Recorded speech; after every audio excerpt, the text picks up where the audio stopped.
ICJS interoperable criminal justice system, यह एक search portal केंद्रीय गृह मंत्रालय, भारत सरकार, इन्होंने NCRB नई दिल्ली इनके द्वारा उपलब्ध कराया हुआ है।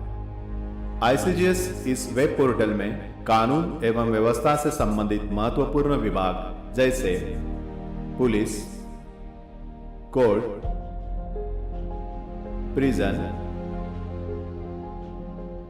व्हीकल सर्च और एलिस आर्म लाइसेंसेस इंफॉर्मेशन सिस्टम इत्यादि विभागों की अपराध एवं अपराधियों के बारे में महत्वपूर्ण जानकारी एक ही पोर्टल पर उपलब्ध है। इस जानकारी का उपयोग पुलिस विभाग के सिपाही से लेकर वरिष्ठतम पुलिस अधिकारियों तक crime detection, prevention and supervision हेतु किस तरह से कर सकते हैं, यह हम ICJS सर्च में देखेंगे। नमस्कार। जैसे कि मैंने पहले कहा था कि ICJS में कानून एवं व्यवस्था से संबंधित विविध विभागों की महत्वपूर्ण जानकारी उपलब्ध है। यह विविध विभाग ICJS के पिलर्स कहलाते हैं। इसमें से एक महत्वपूर्ण पिलर है कोर्ट। कोर्ट सर्च में हमें देश भर के सभी कोर्ट में चल रहे या डिस्पोज हुए केसेस के बारे में जानकारी हम हासिल कर सकते हैं। Crime detection, prevention and supervision करते वक्त जैसे कि हमें पहले सिर्फ हमारे जुरिडिक्शन के कोर्ट की ही मालूमात वो भी वहाँ पर जाकर लेनी पड़ती थी, अब हमें देश भर के सभी कोर्ट की, यानी हम किसी भी क्रिमिनल के बारे में जानकारी पूरे देश में सर्च कर सकते हैं कि देश में किसी कोर्ट में इसके खिलाफ कितने कितने केसेस चल रहे हैं, और वो भी एक ही पोर्टल पर। तो ये इन्फॉर्मेशन हमें इफेक्टिव प्रिवेंटिव एक्शन लेने के लिए, किसी क्रिमिनल के अगेंस्ट कुछ और डिटेल्स जानकारी लेने के लिए, और डिटेक्शन में या इन्वेस्टिगेशन में, या हमारे जुरिडिक्शन के केसेस में वरिष्ठ अधिकारियों को सुपरविजन के लिए कोर्ट सर्च बहुत ही काम आ सकता है। कोर्ट सर्च में जाने के लिए ICJS के इस होम पेज पर मैं क्राइम एंड क्रिमिनल्स सर्च पर क्लिक कर रहा हूं। आपको आपके स्क्रीन पर इस लाइन में सभी ICJS के पिलर्स नजर आ रहे हैं। कोर्ट सर्च में जाने के लिए मैं यहां पर कोर्ट पर क्लिक कर रहा हूं। अब मुझे कोर्ट सर्च की विंडो यहां पर दिख रही है। सबसे पहले है स्टेट। अगर मैं कोई स्टेट सिलेक्ट नहीं करता हूं तो मैं पूरे देश में सर्च कर सकता हूं, या फिर यहां से मैं कोई स्टेट या यूनियन टेरिटरी को सिलेक्ट कर सकता हूं। यहां पर मैंने महाराष्ट्र स्टेट सिलेक्ट किया है और मैं सर्च कर रहा हूं। तो मुझे यहां पर 3,94,84,575 केसेस महाराष्ट्र स्टेट में दिख रही है। उसी तरह नेक्स्ट है डिस्ट्रिक्ट। अगर यहाँ पे जो भी हम स्टेट सिलेक्ट करते हैं तो उसके सभी डिस्ट्रिक्ट हमें यहाँ पर नजर आते हैं। अगर मैं कोई डिस्ट्रिक्ट सिलेक्ट नहीं करता हूँ तो यह सिस्टम पूरे स्टेट में सर्च करेगी। अगर मैंने कोई डिस्ट्रिक्ट सिलेक्ट किया तो मैं उस डिस्ट्रिक्ट में सर्च कर सकता हूँ। यहाँ पर मैंने अहमदनगर डिस्ट्रिक्ट सर्च करके देख रहा हूँ, तो मुझे दिख रहा है कि महाराष्ट्र राज्य के अहमदनगर जिले में 14,73,484 केसेस नजर आ रही हैं। उसके बाद है एस्टैब्लिशमेंट। जब हम स्टेट और डिस्ट्रिक्ट सिलेक्ट करते हैं तो उस डिस्ट्रिक्ट के सभी कोर्ट एस्टैब्लिशमेंट मुझे एस्टैब्लिशमेंट ड्रॉप डाउन मेन्यू में दिखते हैं। मैं यहाँ पर एक कोर्ट एस्टैब्लिशमेंट सिलेक्ट कर रहा हूँ, district and sessions court Ahmednagar, और मैं सर्च कर रहा हूँ तो मुझे दिखता है कि 1,14,132 cases district and sessions court Maharashtra राज्य के अहमदनगर जिले में दिख रहे हैं। इस तरह से हमने देखा है कि राज्य, जिला एवं एस्टैब्लिशमेंट में हम किस तरह से सर्च कर सकते हैं। अब हम देखेंगे किसी नाम की मदद से हम पेटिशनर एवं रिस्पोंडेंट को, जैसे कि वादी और प्रतिवादी को, कैसे सर्च करें। यह इंफॉर्मेशन हमें जब किसी अक्यूज के खिलाफ हमें कोई प्रिवेंटिव एक्शन लेनी होती है, या इन्वेस्टिगेशन करते वक्त मुझे देखना है कि इस अक्यूज के बारे में और किसी जगह पर देश में कहीं केस चल रहा है या नहीं, तब यह मुझे बहुत ही उपयोगी साबित हो सकती है। एक अक्यूज है गजानन मारने। मैं इसका रिकॉर्ड देखना चाहता हूं पूरे देश भर में कितना है, तो मैंने उसका नाम यहां पर डाला है और मैं सर्च कर रहा हूं। तो मुझे यहां पर 37 केसेस उसके अगेंस्ट दिख रही है। तो इस तरह से हम किसी के नाम से केसेस सर्च कर सकते हैं। उसके बाद है जजेस नेम। हम किसी माननीय न्यायाधीश के नाम से भी केसेस सर्च कर सकते हैं।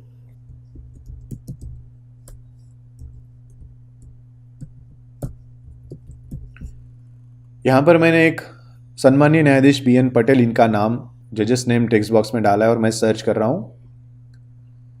तो मुझे 17,168 केसेस सम्मानीय BN पटेल इनके नाम से दिख रही है। हम जजेस के नाम से भी केसेस ढूंढ सकते हैं। जब हमें कोई केस ऐसी ढूंढनी होती है किसी इन्वेस्टिगेशन में या किसी प्रिवेंटिव एक्शन लेते वक्त, या सुपीरियर ऑफिसर्स को कोई ऐसी केस देखनी है कि उनको पता है कि यह केस इन सम्मानीय जजों ने चलाई है, तो हम उनके बारे में भी केसेस यहाँ पर सर्च कर सकते हैं। अगला है CNR नंबर। CNR नंबर यह है केस नंबर रिकॉर्ड। जब कोई भी नया केस कोर्ट में एडमिट होता है तो उसे नेशनल लेवल पर हमें एक यूनिक 16 डिजिट नंबर मिलता है। तो वो जो 16 डिजिट नंबर दिया जाता है उसे CNR नंबर यानी केस नंबर रिकॉर्ड कहा जाता है। अगर हमें वो पता है तो हम वो भी यहां पर डालकर केस सर्च कर सकते हैं। अगला है महत्वपूर्ण सर्च एक्ट एंड सेक्शन। हम केसेस को एक्ट एंड सेक्शन से भी सर्च कर सकते हैं। यह हमें किस लिए उपयुक्त साबित हो सकता है? जब हम कोई सुपीरियर ऑफिसर है और मुझे देखना है मेरे ज्यूरिसडिक्शन में किसी एक्ट एंड सेक्शन के तहत कितने केसेस है, उनका स्टेटस क्या है, या हम कोई इन्वेस्टिगेशन कर रहे हैं और मुझे देखना है कि किसी पर्टिकुलर एक्ट एंड सेक्शन के तहत कोर्ट में कितने केसेस थे, उसमें से केसेस का स्टेटस क्या है, वो आरोपी कहाँ है, डिसीजन क्या हुआ था उसमें, यानी इन्वेस्टिगेशन या और प्रिवेंटिव एक्शन में भी हमें ये उपयुक्त हो सकता है। यहाँ पर एक हम उदाहरण देखेंगे। मैं देखना चाहता हूँ महाराष्ट्र के अमरावती जिले में IPC 392 यानी रॉबरी के कितने केसेस कोर्ट में हैं। तो मैंने यहाँ पर IPC 392 डाला है और मैं सर्च कर रहा हूँ। तो देखिए हमें 829 केसेस यहाँ पर मिले हैं। अगर हम सुपीरियर ऑफिसर है तो यहाँ पर एक फिल्टर दिया है। मैं ये भी देख सकता हूँ कि लास्ट 30 दिनों में कितने केसेस हुए हैं। इस प्रकार हमने देखा कि हम एक्ट एंड सेक्शन से किस तरह से केसेस सर्च कर सकते हैं। उसके बाद है केस टाइप। जब हम कोई स्टेट सिलेक्ट करते हैं और कोई डिस्ट्रिक्ट सर्च करते हैं तो केस टाइप हमें सर्च करने के लिए हमें एस्टैब्लिशमेंट सिलेक्ट करना बहुत ज़रूरी है।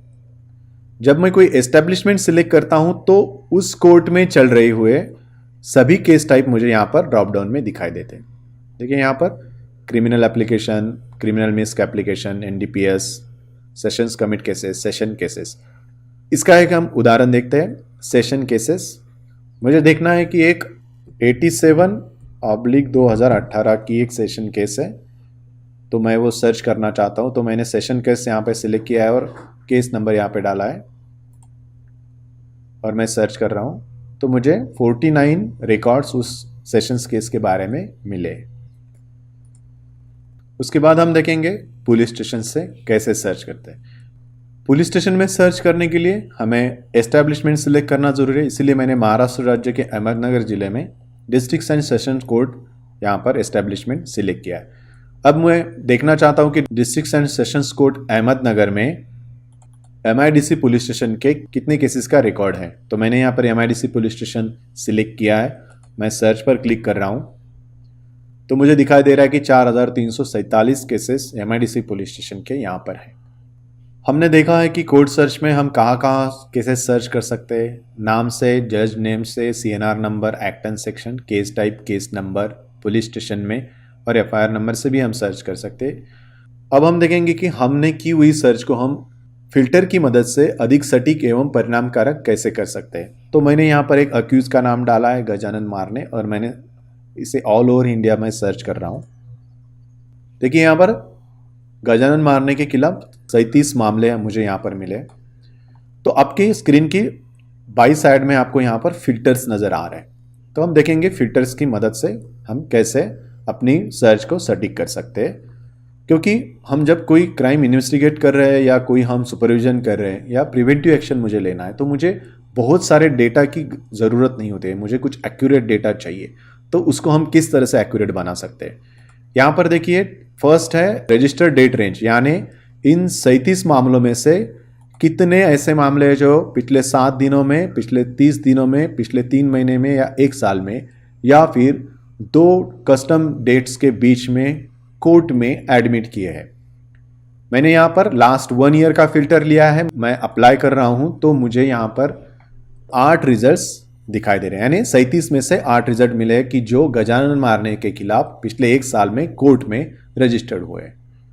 उसके बाद है अगला filter, date of decision rate. इसकी मदद से आप ये देख सकते हैं कि पिछले 7 दिनों में, 30 दिनों में, 3 महीने में, 1 साल में या 2 तारीखों के बीच इस गजानन मारने के खिलाफ आपने जो सर्च किया है उसके खिलाफ कितने डिसीजन कोर्ट में हुए हैं। यह भी हमें क्राइम डिटेक्शन, प्रिवेंशन, सुपरविजन के लिए जरूरी है। उसके बाद अगला फिल्टर है स्टेट्स। हम ये देख सकते हैं कि इन 37 मामलों में से गजानन मारने के खिलाफ देश भर में कहां कहां पर ये मामले हैं। यानी आंध्र में देखिए यहाँ पर 1, हरियाणा में 1, कर्नाटक में 2, मध्य प्रदेश में 1, महाराष्ट्र में 30। अगर मैं इस राज्य पे क्लिक करता हूं तो मुझे पता चलता है कि पुणे जिले में 30 है। मैं पुणे जिले पर क्लिक करता हूं तो मुझे पता चलता है कि चीफ जुडिशियल मैजिस्ट्रेट पुणे में 9 चल रहे हैं, सिविल कोर्ट वडगांव मावल में 1 चल रहा है और district and sessions court Pune में 20 मामले चल रहे हैं। मुझे चाहिए उस कोर्ट को मैं सिलेक्ट कर सकता हूं या किसी अदर राज्य के कोर्ट को भी मैं सिलेक्ट कर सकता हूं और उतना ही अब मैं जब अप्लाई पे क्लिक करूंगा तो उतना ही रिकॉर्ड मुझे मेरी स्क्रीन पर दिखाई देगा। यानी हम यहां से कौन सी जगह की केसेस मुझे देखनी है ये भी फिल्टर लगा सकते हैं। अगला फिल्टर है पार्टी टाइप। जो भी हमने गजानन मारने इस अक्यूज का नाम यहाँ पे सर्च किया है और 37 इसके मामले आए, तो उन 37 में से कितने मामलों में वो रिस्पोंडेंट है। यहाँ पे 16 मामलों में वो रिस्पोंडेंट है, 14 मामलों में वो मेन पेटिशनर है और साथ में एक्स्ट्रा पार्टी। मेन पेटिशनर यानी उसने बेल एप्लीकेशन किया होगा, एक्स्ट्रा पार्टी साथ इसमें। यानी अगर मैं कोई इन्वेस्टिगेशन ऑफिसर हूं और मुझे देखना है कि सिर्फ उसके बेल मैटर का क्या हुआ है तो मैं उसका पेटिशनर में जाके देखूंगा। अगर मुझे देखना है किसी केस के बारे में क्या हुआ तो मैं रिस्पोंडेंट में जाके देखूंगा और उसका स्टेटस चेक कर सकूंगा। यानी हम इस फिल्टर की मदद से हम सिर्फ स्पेसिफिक इंफॉर्मेशन देख सकते हैं। अगला फिल्टर है जेंडर। हम सर्च कर रहे व्यक्ति हो सकता है मेल या फीमेल, दोनों में भी हो उसका नाम।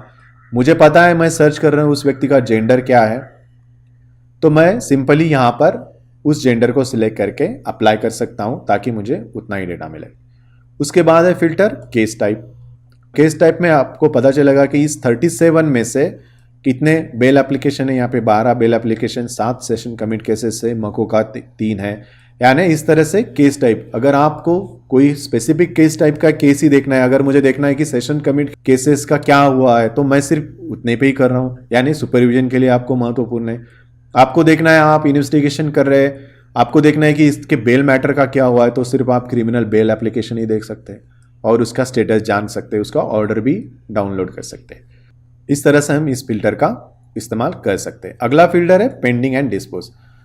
ये अगेन हमें ये दिखा रहा है कि इन 37 मामलों में से 29 डिस्पोज है और 8 पेंडिंग है। यानी हम ये देख सकते हैं, अगर मुझे देखना है कि पेंडिंग मामलों का क्या स्टेटस है, मैं सुपरवाइजरी ऑफिसर हूं, मुझे देखना है पेंडिंग मामले का क्या स्टेटस है, या फिर डिस्पोज मामले में भी मुझे ये देखना है कि डिस्पोज क्या हुआ है, फिर हम ऑर्डर भी डाउनलोड कर सकते हैं और ये देख सकते हैं कि जो भी रिजल्ट है वो क्यों आया है, किस लिए है, उसके ऊपर कारण मीमांसा कर सकते हैं। तो ये स्टेटस जानने के लिए भी हमें डिस्पोज एंड पेंडिंग फिल्टर उपयुक्त है। इस प्रकार हमने देखा है कि हम फिल्टर की मदद से अपनी जानकारी को, अपने सर्च को अधिक सटीक कैसे बना सकते हैं।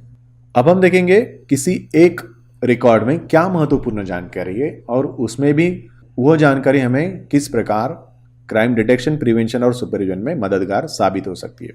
तो मैं एक रिकॉर्ड पे क्लिक कर रहा हूं। यहाँ पर यह 3 टैब मुझे दिखाई दे रहे हैं। फर्स्ट है पर्सन डिटेल्स, तो यहाँ पे मुझे इसका CNR number, police station code, उस पर्सन के डिटेल्स यहाँ पे दिख रहे हैं और डिस्पोजल वगैरह दिख रहा है। सेकंड टैब में मुझे court name, disposal, nature, date, designation दिख रहा है कोर्ट का। तीसरा टैब सबसे इंपॉर्टेंट है लिंक डॉक्यूमेंट्स। यहाँ पर मुझे दिख रहा है कि इस रिकॉर्ड के संबंध में FIR कौन सा है पुलिस में। अगर यहाँ पे कोई FSL, ई प्रोसिक्यूशन का भी रिकॉर्ड होता, प्रिजन का रिकॉर्ड होता था, वो भी मुझे यहाँ पर दिखाई दे सकता था। यानी मैं एक ही जगह से हर एक विभाग, उसी क्राइम के बारे में, उसी पर्सन के बारे में हर एक विभाग की जानकारी मैं पा सकता था। यहाँ पर आपको दिख रहा है CJI मिनी स्टेटमेंट। जब मैं यहां पर क्लिक करता हूं तो मुझे दिखाई देता है कि इसी क्राइम के बारे में पुलिस में क्या इंफॉर्मेशन है। ये देखिए यहाँ पर पुलिस में FIR, उसमें एक्यूज कौन कौन है, क्या है, IO डिटेल्स क्या है, उसके बाद कोर्ट में क्या क्या मैटर्स हुए हैं, तो वो सभी CNRs इस FIR के संबंध में मुझे दिख रहे हैं। अगर इसमें कुछ प्रिजन का डाटा होता तो मुझे प्रिजन की भी इंफॉर्मेशन दिखाई देती। ई प्रोसिक्यूशन या FSL में कुछ जाता इस क्राइम में तो उसकी भी जानकारी मुझे इस मिनी स्टेटमेंट में मिलती। यानी ये मिनी स्टेटमेंट मुझे किसी भी एक क्राइम का, किसी भी एक अपराध के बारे में पूरे विभागों की जानकारी एक ही जगह पर दिखाता है। इसको हम डाउनलोड कर सकते हैं, प्रिंट कर सकते हैं, ताकि हम उसका हमें एक ओवरव्यू मिले, एक ही जगह पर सभी इंफॉर्मेशन मिले। अब हम देखेंगे कि इस कोर्ट केस के CNR में क्या होता है। देखिए मैंने एक CNR को ओपन किया है तो आपको पता चलेगा इस case type, filing date, range, कब फाइल हुआ है ये, उसके बाद फर्स्ट हियरिंग और नेक्स्ट हियरिंग। देखिए अगर हम कोई अपराध का इन्वेस्टिगेशन कर रहे हैं और अक्यूज मिल नहीं रहा है तो, और हमें पता चलता है कोर्ट सर्च की कि उसके ऊपर देश भर में और किसी जगह पर कोई केस चल रहा है और वो इस केस में रेगुलरली अपीयर हो रहा है, तो जब हमें इस तरह से ये कहाँ से पता चल सकता है, ये हमें जब हम नीचे आएंगे तो हमें बिजनेस डिटेल्स होता है कोर्ट का डे टू डे, उसमें अगर हमें यहाँ पे पता चला कि अपीयरेंस है उसका, तो हम इस नेक्स्ट हियरिंग की मदद से जब भी कोई नेक्स्ट हियरिंग होगी तो उस वक्त वहाँ पर हाजिर रहकर उस अक्यूज को हिरासत में ले सकते हैं। उसके बाद हम स्क्रॉल करके नीचे जाएंगे तो हमें पुलिस स्टेशन और उसके डिटेल्स दिखाई देंगे। और सबसे महत्वपूर्ण है यहाँ पर देखिए आपको ऑर्डर ऑन एग्जिबिट मिलती है। यानी जब भी हमारे क्राइम के रिलेटेड कोई कोर्ट में कोई डिसीजन होता है, कोई बेल एप्लीकेशन हो, कोई अदर कोई एप्लीकेशन हो या कोई कोर्ट का डिसीजन हो, तो हमें कोर्ट के ऑर्डर लेने में बहुत देर लग जाती है। हम एप्लीकेशन देते हैं, फिर उसके बाद वो प्रोसेस होता है। लेकिन यहाँ पर हम उस कोर्ट केस को सर्च करके जब मैं उस CNR पर जाता हूँ इस तरह से और यहाँ पर ऑर्डर ऑन एग्जिबिट पे क्लिक करता हूँ तो देखिए वह ऑर्डर आपके स्क्रीन पर आ जाएगी और हम यहाँ से उसको डाउनलोड भी कर सकते हैं और प्रिंट भी कर सकते हैं, ताकि हमें इन्वेस्टिगेशन में पता चले कि उसकी बेल के बारे में क्या हुआ या अदर किसी केस के डिसीजन में क्या हुआ है। इस तरह से बहुत ही महत्वपूर्ण जानकारी हमें यहाँ पर CNR नंबर और मिनी स्टेटमेंट में किसी एक रिकॉर्ड में मिलती है। हमने कोर्ट सर्च में देखा है कि हम कहाँ कहाँ पर सर्च कर सकते हैं, जिसमें स्टेट, डिस्ट्रिक्ट, एस्टैब्लिशमेंट। फिर हमने देखा है कि नाम से कैसे सर्च कर सकते हैं, सम्मानीय जजेस के नाम से, CNR नंबर से, act and section. Establishment select करने के बाद केस टाइप और केस नंबर से कैसे सिलेक्ट कर सकते हैं या फिर पुलिस स्टेशन में कैसे सर्च कर सकते हैं। उसके बाद हमने देखा कि हमारी सर्च को और प्रभावी और सटीक बनाने के लिए हम फिल्टर्स का कैसा इस्तेमाल कर सकते हैं। देन आखिरी में हमने देखा कि किसी एक रिकॉर्ड में क्या महत्वपूर्ण इंफॉर्मेशन है, CNR में क्या इंफॉर्मेशन होती है। हम एक ही FIR के बारे में अलग अलग डिपार्टमेंट की जानकारी मिनी स्टेटमेंट में किस प्रकार देख सकते हैं। मुझे आशा है कि कोर्ट सर्च आपको किसी इन्वेस्टिगेशन में या प्रिवेंटिव एक्शन लेते वक्त या सुपीरियर ऑफिसर्स को सुपरविजन करते वक्त बहुत ही मददगार साबित होगा। धन्यवाद।